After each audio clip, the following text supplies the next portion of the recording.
What's up, guys? It's your boy Miguel here to give you your daily dose of radiation. In today's video, we are covering what the college experience was for me going through college and ultimately becoming an X-ray tech, or kind of deciding what kind of medical field options we had going on. So to give you context, I am a night shift X-ray tech, been doing it for about 4 years. Now, if you look at my logo, you can see that I have the little Jurassic Park logo. Since I was a wee child, I've always enjoyed dinosaur bones, and my father did not want to pay for me to go to school to learn about dinosaur bones. He's like, the best I can do is let you look at human bones. So that was kind of the pushing point between either computers or the human bones, which I later found out X-rays was an option. During college, I wasn't the smartest. I had probably, getting out of high school, a 2.5 GPA. And I would say that all my student councils, all the councils pushed me towards maybe getting a non-medical job because of, they would say I would struggle. But applying to the college, I went to a community college, and in there they kind of showed you that there was a few options.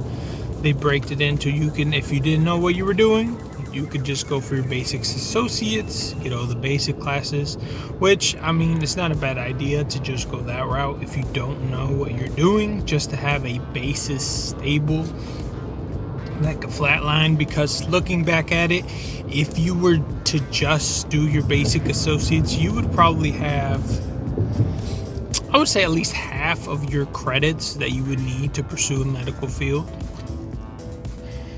Obviously, if you go that route, you would need mainly all the science and health classes would be left to take later on.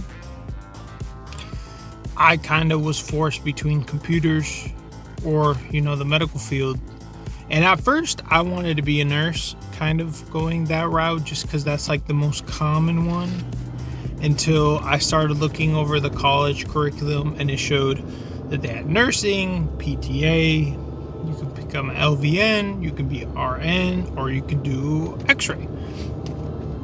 And X-ray kind of, I did a little dive, a little quick Google search, and I was like, oh, I get to look at dinosaur bones, I get to take images, there was radiation. I was like, okay.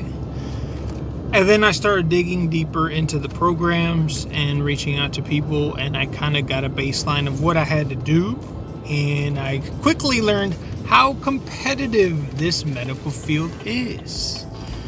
For those who do not know, the medical field, out of all the other fields, are very competitive because there's limited amount of slots and everyone wants to do it. So there's always a chance you won't get in, compared to other careers. Like, for instance, my cousin is an accountant. He didn't have to compete to get into any of his classes. All his math and all his other classes, he would just have a little course. He would have to just take them. He would just apply for the classes, and he would just, at his own pace, complete it. Versus us, the medical field, there's a very strict structure of how everything has to be done, and there's a certain pace that everything, it's not on your own time. It's like once you enter the program, it's go time till you finish it. He could take the class as many times as he wanted to, and he would be fine. We are in a different boat in the medical field. For those who are pursuing this career, I would say try to get the highest grade possible, because ultimately you're competing with other people who want your slot. Depending on how big your school is, I've heard from other people who I work with, or even current students, that it ranged from 20 seats all the way up to 30 seats, give or take. Which you would think, oh, that's not that much, Miguel. No. But just keep in mind, when they are accepting people to the program, you're not just competing against your own peers. You have people outside of the colleges applying to get your slot. Now, if wherever you live the kind of situation is kind of like me. X-ray tech is not available as a career compared to nursing, which is more abundant. Keep in mind, my lady's a nurse, and I've talked to her many, and if you just go on Google and quickly Google search nursing schools, you will find that almost every other college offers nursing. X-ray techs, even where I live, we would probably have one here close by where I graduated. The next one's probably 45 minutes away, and the other one's probably about an hour or two. So it's not that many. It's probably 4 within my 2-hour radius. So keep that in mind, that your options are very slim most of the time. Getting into the program, you kind of get funneled into all these science courses, and you can kind of get a glimpse of who's in your, like, you can kind of get a taste of what the program will be like. I would say that even with the sciences courses you take in college, it does not compare anything to the actual program itself, because it is very high leveled paced, and they're essentially cramming ungodly amount of information down your little brain without any rest. I would say that it is indeed quite stressful. As someone who's not the most smartest, I would say even I give up ungodly amount of sleep just to be semi-successful. Now, there's been times where there's other peers of mine who've graduated, and they said that the program was not too bad, but most of them were quite smart or have higher levels of GPA. So keep that in mind. And I mean, ultimately, when you apply, there's different ways. There's like, you apply, you may have to do an essay, you may have to go through an interview. There's like several, like, very structured little programs that they do stuff like to get in.